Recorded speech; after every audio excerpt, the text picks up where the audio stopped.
Hello बच्चों, let us read the question and the question says the xy plane is the boundary between two transparent medium. तो xy plane जो है वो एक boundary है between two transparent medium. तो एक xy plane ड्रॉ कर लेते हैं फर्स्ट ऑफ ऑल हम. तो let us draw an xy plane.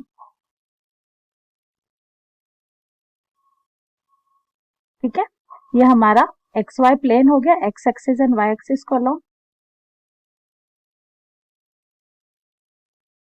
अब ये दो ट्रांसपेरेंट मीडियम को जो है सेपरेट करता है. मीडियम वन, सो एक तरफ हम ले लेते हैं medium one with z greater than 0. लिख लेते हैं हम z greater than 0 has a refractive index √2. तो μ1 is equals to is given √2. देखिए यहां पर हमें ये बता दिया कि फर्स्ट मीडियम जो है उसका जो z है वो रिफ्रैक्टिव इंडेक्स जो है z है greater than 0 and refractive index √2 है. And medium 2 with z less than 0 and has refractive index √3. तो यहां पर हम लिख देते हैं मीडियम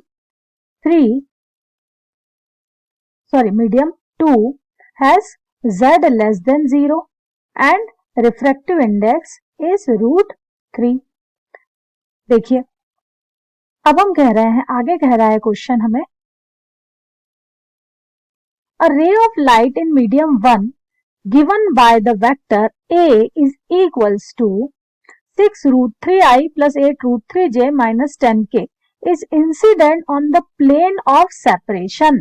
तो plane of separation पे हमारी कोई एक रे इंसिडेंट होती है. ठीक है, सॉरी ये डायरेक्शन गलत प्लेस कर दिया हमने. ये सपोज मान लिया कि ये रे है, इंसिडेंट होती है plane of separation means x y plane पर. वेक्टर ए की, ये वेक्टर ए है हमारा और ए की वैल्यू हमें गिवन है. Okay, find the unit vector in the direction of refracted रे. तो हमें यूनिट वेक्टर फाइंड करना है in the direction of refracted रे इन मीडियम 2. तो अब यहाँ बात करते हैं कि अगर ये रे जो है वो एक्स वाई प्लेन पे इंसिडेंट हुई है तो जो नॉर्मल होगा एक्स वाई प्लेन पे अगर इंसिडेंट होगी तो एक्स वाई प्लेन के अलोंग जो नॉर्मल होगा वो होगा अलोंग जेड एक्सिस. करेक्ट है, ये होगा हमारा जेड एक्सिस के अलोंग. तो हम ये कह सकते हैं कि जो इंसिडेंट एंगल बन रहा है this is called I. Correct, Z axis और वेक्टर ए जो बना रहे हैं वहां पर हमें इंसिडेंट एंगल बन रहा है. अब हम देख सकते हैं कि जो हमारा सेकेंड मीडियम है यहां से एक्स वाई प्लेन पे रे जो होगी, क्योंकि रिफ्रैक्टिव इंडेक्स चेंज है ना, तो रे जो होगी रिफ्रैक्ट होगी. ठीक है, अब क्योंकि refractive index of second medium is greater than that of first medium, तो हम कह सकते हैं ये जो रे है वो टूवर्ड नॉर्मल जो होगी वो बेंड हो जाएगी.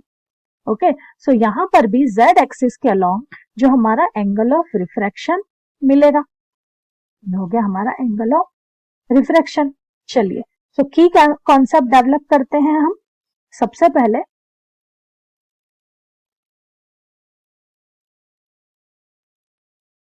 की कॉन्सेप्ट बता.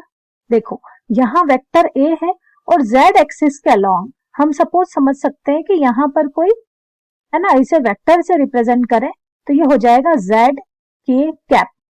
करेक्ट, ये हमारा जेड एक्सिस के अलोंग यूनिट वेक्टर जो होगा के कैप. अगर एक्स और वाई एक्सिस के अलोंग आई और जे कैप है तो जेड एक्सिस के अलोंग जो यूनिट वेक्टर होता है वो के कैप होगा. तो हम इन दोनों का डॉट प्रोडक्ट अगर निकालें तो हमें एंगल आई की वैल्यू फॉर्म हो सकती है. करेक्ट, यही हमारा की कॉन्सेप्ट है ना, जहां हम लिखेंगे ए डॉट बी. अगर दो वेक्टर है और उनका डॉट प्रोडक्ट लिया जाए तो that will be equal to mod of A mod of vector B into cos theta. Either we can say cos theta is equals to a dot b divide by mod of a mod of b. Okay, तो यहाँ हम angle theta या आई angle निकाल सकते हैं. Okay, now they need to ask कि unit vector find करना है हमें. तो हमें नॉलेज होना चाहिए कि यूनिट वेक्टर मीन सपोज कोई वेक्टर ए है तो उसके यूनिट वेक्टर को ए कैप से रिप्रेजेंट किया जाता है और ए कैप की वैल्यू जो होती है वो होती है vector A by mod of A. यहाँ ए इज एनी वेक्टर है, not the given vector. Okay, तो चलिए दो कॉन्सेप्ट लेके हम आगे प्रोसीड करते हैं। देखिए, चलिए सॉल्यूशन लिखते हैं। Here vector A is given as 6√3i plus 8√3j minus 10k। Okay, this is vector A, और इस वेक्टर का z वेक्टर के साथ, ठीक है, डॉट प्रोडक्ट लें। ठीक है, तो हम डॉट प्रोडक्ट लेंगे।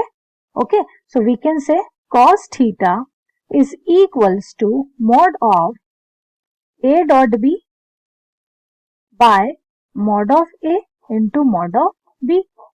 ठीक है, सो यहां पर हम लिख सकते हैं mod ऑफ a वेक्टर हो जाएगा हमारा 6√3i plus 8√3j minus 10k cap into dot product होगा हमारा unit vector along z axis that is k cap. Okay, तो चलिए यहां पर हम कह सकते हैं mod of a will be root of 6√3 square plus 8√3 square and plus 10 square. This is mod of a and mod of b will be 1 square. Okay, चलिए, so now we can write further cos theta is equals to 6√3i plus 8√3j minus 10k divide by 6 6 are 36 into 3 that will be 108 plus 8 8 are 64 into 3 192 and plus 10 square that will be 100. So now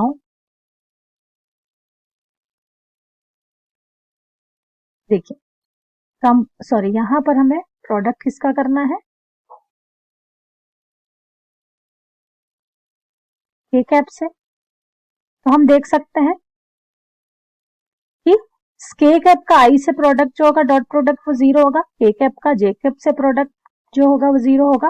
तो ultimately product किन दोनों का dot product होगा 10 के minus के का, तो that will B minus 10 divided by, है ना, देन वील ऐड, यहां पर भी एक करेक्शन है, सॉरी यहां पर अपन रूट लगाया हुआ था। ठीक है, सो ये root, so this will be root of 400, that will be further can be write like 10 mod लिया तो positive 10 by 20 or we can say 1 by 2. This is the value of cos theta. So 1 by 2 is value of cos 60 degree. So we can write cos theta is equals to cos 60. That will gives us value of theta as 60 degree. ये हमारी किसकी आ गई, यहाँ पर theta angle हमने क्या दिया है, इंसिडेंट एंगल, करेक्ट। तो यहां पर हम कह सकते हैं I is equals to therefore angle of incidence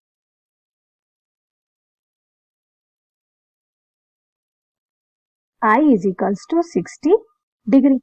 okay, so now यहां हमारा angle of incidence find out हो गया है, तो we need to find the refracted angle, correct. अगर I फाइंड आउट हुआ है तो R फाइंड कर लेते हैं। उसके लिए simply we can put Snell's law, so we will write by Snell's law,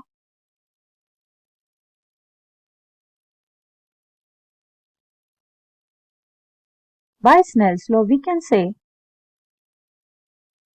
mu1 by mu2 is equals to sin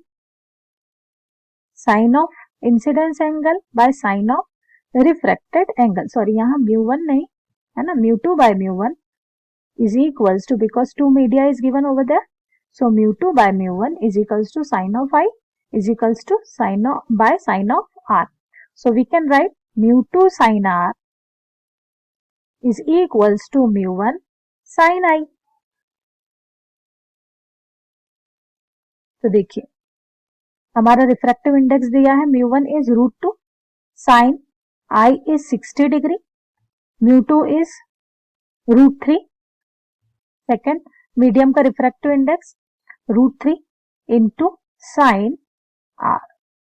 Okay, so we can further write like √3 की value apply, root sine 60 की value apply कर देते हैं. So that will be √3 into sine r is equals to √2 into sine 60 की value √3/2. तो ये हो जाएगा हमारा √3/2. √3 एंड √3 विल गेट कैंसल.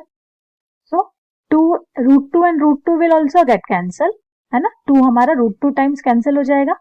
सो यहाँ पर हमारी वैल्यू मिलेगी sine of r is equals to 1/√2. 1/√2 is a value of sin 45. So sin of r is equals to sin of 45 degree. Okay, so by comparing we can say r is equals to 45 degree. This is what? This is refractive angle. ठीक है. अब हमें क्या कहा जा रहा है? We need to find the unit vector. Okay, अब हमें मीडियम 2 के रेफरेंस में यहाँ जो है यूनिट वेक्टर, ठीक है, इस रे का यूनिट वेक्टर फाइंड आउट करना है. तो हमें पता है यूनिट वेक्टर जो होगा वो वेक्टर अपॉन इट्स मैग्नीट्यूड होगा. अगर हम बात करें कि अगर एंगल जो है रिफ्लेक्टेड वैल्यू का एंगल जो है वो कितना हो गया जेड एक्सिस के अलॉन्ग, है ना. मीडियम 2 में हमें आर वैल्यू दे दी है 45 डिग्री. ठीक है, तो हम लिख सकते हैं, लेकिन यहाँ पर ये जो ध्यान देने वाली बात ये है कि x y plane will not change. हमारा वैल्यू हुआ एंगल किसके अलॉन्ग चेंज हुआ? जेड एक्सिस के अलॉन्ग. सो एक्स वाई उसमें एक्स वाई कंपोनेंट में कोई चेंज नहीं आएगा. करेक्ट. तो हम लिख सकते हैं, यहां पर हम लिख सकते हैं as x y component will remain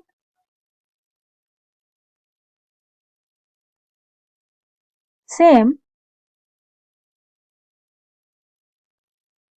So unit vector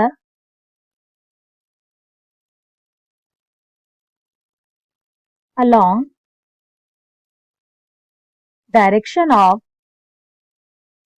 refracted ray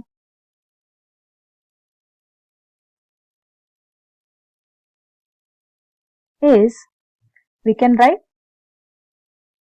चलिए देखते हैं. हाँ, रिफ्रैक्टेड रे को हम आर कैप से शुरू करें, है ना. यूनिट वेक्टर अलोंग रिफ्रैक्टेड रे, तो आर कैप. तो होना चाहिए क्या? Vector r by mod of r. Correct. लेकिन रिफ्रैक्टेड रे में हम क्या कह रहे हैं कि जो एक्स और वाई कंपोनेंट है वो चेंज नहीं होगा.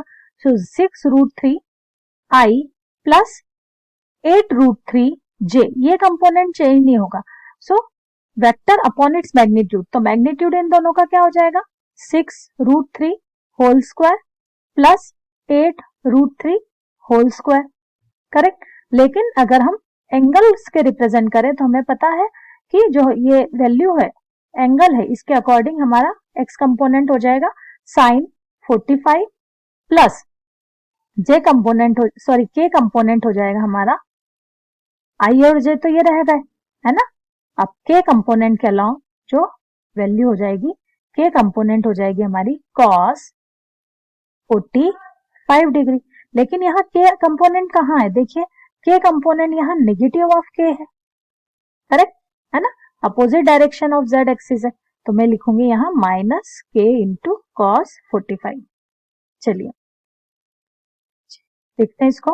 6√3 I plus 8√3 J divide by this will be only 108 plus 192 root sine 45 की वैल्यू विल बी 1/√2 माइनस, है ना. यहाँ पे हम लिख सकते हैं k times of 1/√2. This is r cap. Okay, so now we can write r cap is equals to, देखिए 108 and 192 will get added and become 300, है ना. और 300 का अगर हम रूट लेंगे सो ये हो जाएगा हमारा 10√3. तो मैं क्या करती हूँ, इस पार्ट में से √3 कॉमन ले लेती हूँ, 2√3 कॉमन ले लेती हूँ, because 2 is coming also common. 2√3 अगर कॉमन ले लें हम न्यूमरेटर में से, so this will become 3i plus 4j divide by, ये हो जाएगा हमारा 10√3. Into 1/√2 minus k by √2। तो हम देखेंगे, तो देखते हैं हम यहाँ पर हम देख सकते हैं √2 से, देखिए 2 5 टाइम कैंसिल कर देगा 10 को, and √3 will get cancelled. So in the next slide we can write, this will become r cap is equals to, यहाँ बचा हमारा 3i plus 4j, 3i cap plus 4j cap divide by 5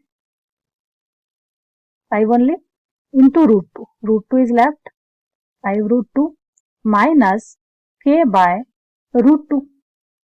So if we'll take 5/√2 common, so 5/√2 common अगर लेते हैं तो ये हो जाता है हमारा 3i plus 4j minus 5k। Okay, ये हो गया हमारा फाइनल यूनिट वेक्टर। तो this is our final answer. तो देखिए हमने क्या किया है ना, हमने यूनिट वेक्टर लिया और क्योंकि एंगल हमें गिवन था तो यूनिट वेक्टर को in the form of angle represent किया। तो यहाँ आई और जे कंपोनेंट बिकॉज सेम थे, उसे हम साइन ऑफ 45 लिखेंगे और ये कॉस ऑफ 45 हो जाएगा, है ना। सॉल्व किया तो हमें आंसर आ गया 5√2 3i plus 4j minus 5k। अब देखिए, find the unit vector along the direction of refracted ray in medium 2 that is being found. I hope this will be helpful to you बच्चों। Thank you.